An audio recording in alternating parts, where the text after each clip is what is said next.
योग वशिष्ठ का ये सूत्र कहता है, attain the pure state between existence and non existence and hold on to it. Do not accept और रिजेक्ट द इनर और द आउटर वर्ल्ड. अस्तित्व और अनस्तित्व के बीच वो जो विशुद्ध अवस्था है उसको प्राप्त करें और उसमें ठहरें. आंतरिक और बाहरी जगत को न स्वीकार करें और न अस्वीकार करें.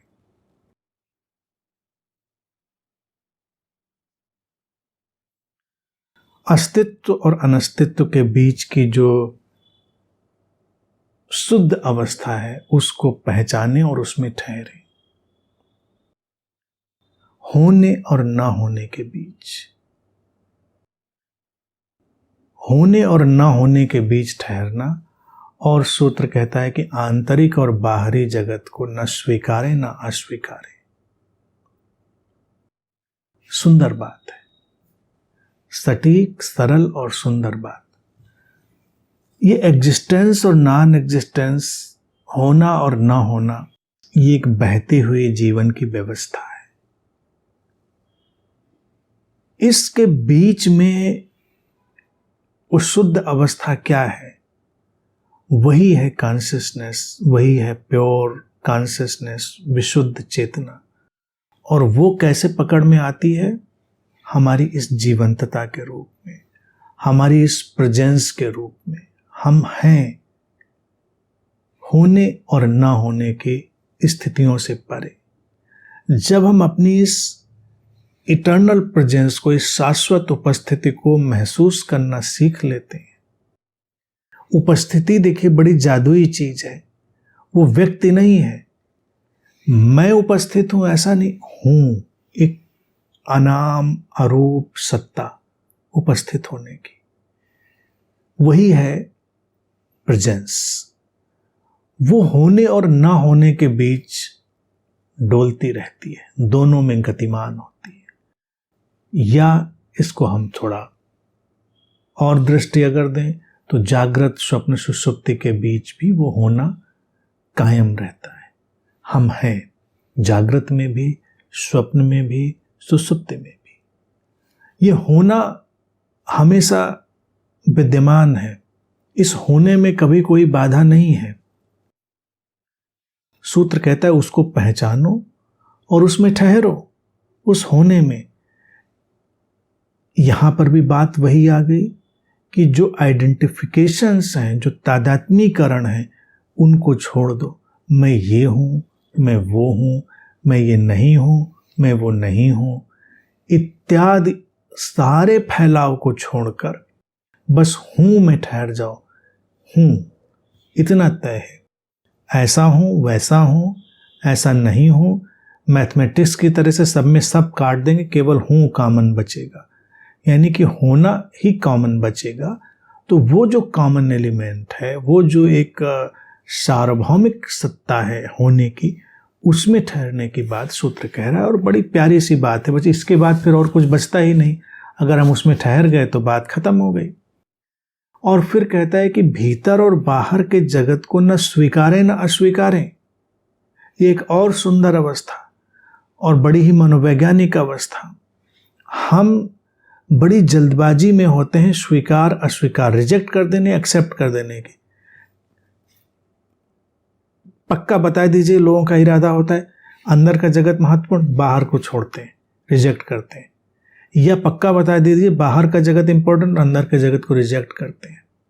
रिजेक्शन और एक्सेप्टेंस ही हमारे माइंड का हम एक जो कॉम्प्लिकेटेड पार्ट है, जो सारा उलझाव का ताना बाना बुनता है, जो बॉन्डेज क्रिएट करता है, वो यही एक्सेप्टेंस और रिजेक्शन की जल्दबाजी.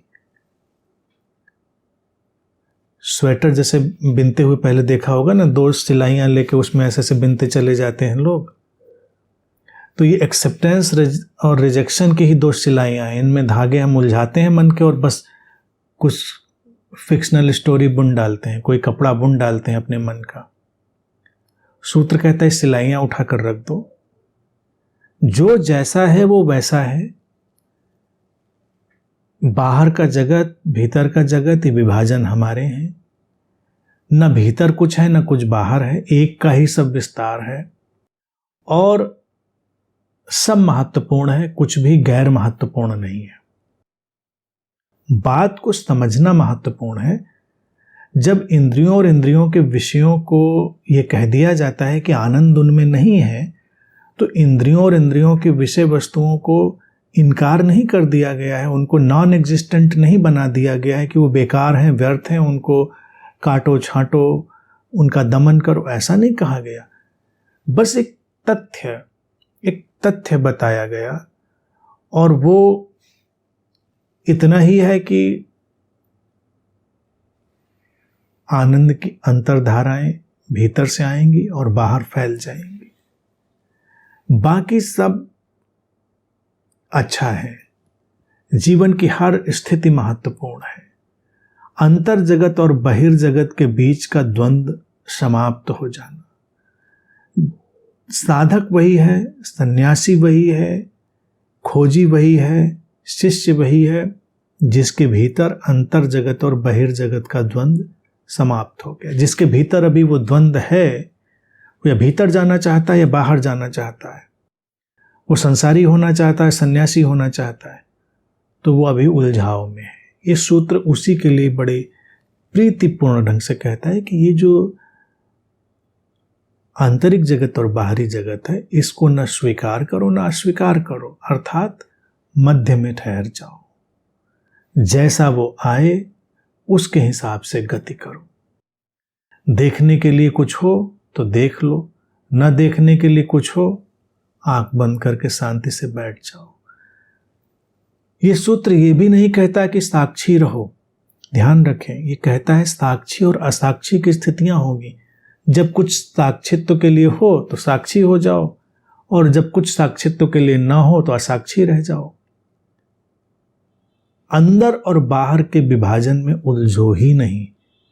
जो सहज स्थिति आए उसमें अपनी उस प्रेजेंस को टोटल बनाओ। वो जो अस्तित्व और अनस्तित्व के बीच की शुद्ध अवस्था थी, the pure state of presence, जो नेमलेस और फॉर्मलेस है, जो अनाम और अरूप है, उसमें बस ठहरे रहो और वहां से प्रत्युत्तर आने दो, रिस्पॉन्स आने दो। बहुत सुंदर हो जाता है। इतना कोई समझ लेता है, जान लेता है, तो पूरा जीवन अतिशय रूप से सुंदर हो जाता है। स्वीकार अस्वीकार की जल्दबाजी में ही नहीं है। आम व्यक्ति की उलझन ही यह है कि वो स्वीकार अस्वीकार की जल्दबाजी में है। आध्यात्मिक व्यक्ति किसी जल्दबाजी में नहीं, वो जीवन को खुलने खिलने और बहने देता है। जीवन जैसे बहता है वो वैसे बह जाता है। जीवन अंतर जगत की ओर मोड़ देता है, वो अंतर जगत की तरफ चला जाता है। जीवन बहिर्जगत की तरफ मोड़ देता है, वो बहिर्जगत की तरफ चला जाता है। इंद्रियां सक्रिय होना चाहती हैं, उनको सक्रिय हो जाने देता है। इंद्रियां विश्राम में जाना चाहती हैं, वो इंद्रियों को विश्राम में जाने देना चाहता है। बस इससे अधिक समाधि और क्या होगी।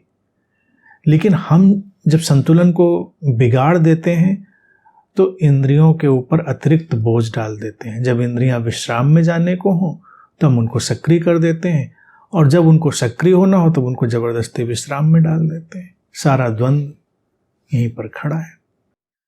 तो ये व्यवहारिक चीज है, इसको जीवन में भी लगाएं, अपने संबंधों में, अपनी बाहर की स्थितियों में, परिस्थितियों में।